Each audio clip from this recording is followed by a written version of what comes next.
ఆరోగ్యశ్రీ అనేది doctor YS Rajasekhara Reddy గారు ప్రారంభించిన పథకం. మరి మా ప్రభుత్వం వచ్చిన తర్వాత కూడా ఇది ఒక మంచి కార్యక్రమం అని చెప్పి ఈ ఆరోగ్యశ్రీని 2 లక్షల రూపాయల నుంచి ఆ రోజు 5 లక్షల రూపాయలకు పెంచి ఈ పథకాన్ని బీఆర్ఎస్ ప్రభుత్వం కొనసాగించింది అధ్యక్ష. సో బీఆర్ఎస్ ప్రభుత్వ హయాంలో దాదాపు మేము 8,000 కోట్ల రూపాయలు ఖర్చు పెట్టి 18 లక్షల మందికి బీఆర్ఎస్ సమయంలో ఆరోగ్యశ్రీ కింద సేవలు అందించడం జరిగింది. సరే, మీ ప్రభుత్వం వచ్చిన తర్వాత మీరేమన్నారంటే దీన్ని 5 లక్షల నుంచి 10 లక్షల రూపాయల వరకు పెంచుతామని చెప్పారు. కానీ ఇలా మంత్రి గారు ఇచ్చిన సమాధానంతో మనకు చాలా స్పష్టంగా ఏమర్థమవుతుందంటే అధ్యక్ష, ఈ 5 లక్షల నుంచి 10 లక్షల రూపాయలకు పెంచడం వల్ల ఈ ప్రభుత్వం వచ్చిన 2.5 సంవత్సరాల్లో ఎంతమంది లబ్ధి పొందారంటే కేవలం 496 మంది మాత్రమే లబ్ధి పొందారు ఈ 2.5 years లో. కారణం ఏంటి అంటే ముఖ్యంగా కార్పొరేట్ ఆసుపత్రులు ఈ మేజర్ సర్జరీస్ కు ఆరోగ్యశ్రీ కింద ట్రీట్మెంట్ ఇవ్వడం లేదు. దాని మీద రివ్యూ చేయండి, ఎందుకు ఈ అవకాశాన్ని ప్రజలు పొందలేకపోతున్నారో రివ్యూ చేయండి.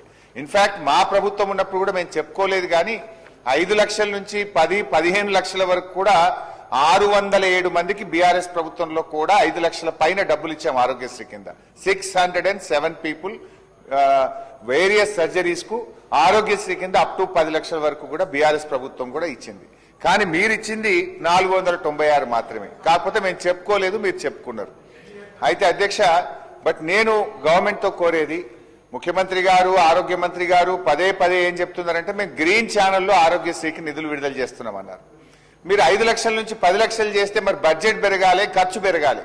2023-24లో బీఆర్ఎస్ ప్రభుత్వ హయాంలో ఆరోగ్యశ్రీ మీద పెట్టిన ఖర్చు 1,067 కోట్లు. కాంగ్రెస్ ప్రభుత్వం వచ్చిన తర్వాత 2024-25లో ఆరోగ్యశ్రీ మీద మీరు పెట్టిన ఖర్చు 971 కోట్లు.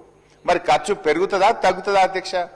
5 లక్షల నుంచి 10 లక్షలకు పెరిగినప్పుడు మరి అవకాశాలు పెరగాలి, రోగులు ఎక్కువ వాడుకోవాలి, ఖర్చు ఎక్కువ జరగాలి.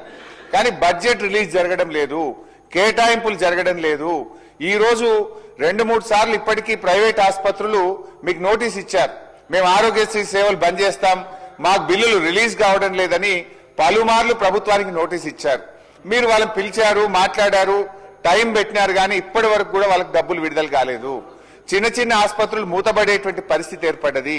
దయచేసి ఈ రోజు నేను మంత్రి గారిని సూటిగా అడుగుతా ఉన్నా, ఆరోగ్యశ్రీ కింద as on today pending bills ఎన్ని ఉన్నాయి, బిల్స్ రెడీ ఫర్ పేమెంట్ ఎంత, బిల్స్ అండర్ స్క్రూటినీ మీ డిపార్ట్మెంట్ లో ఎంత ఉన్నాయి, ఎప్పట్లోగా ఈ ఆరోగ్యశ్రీ బిల్లులు చెల్లిస్తారు? ఎందుకంటే మీరు బిల్స్ పే చేస్తే ప్రైవేట్ ఆసుపత్రులు కూడా ఎంకరేజ్మెంట్ ఉంటుంది, వాళ్ళు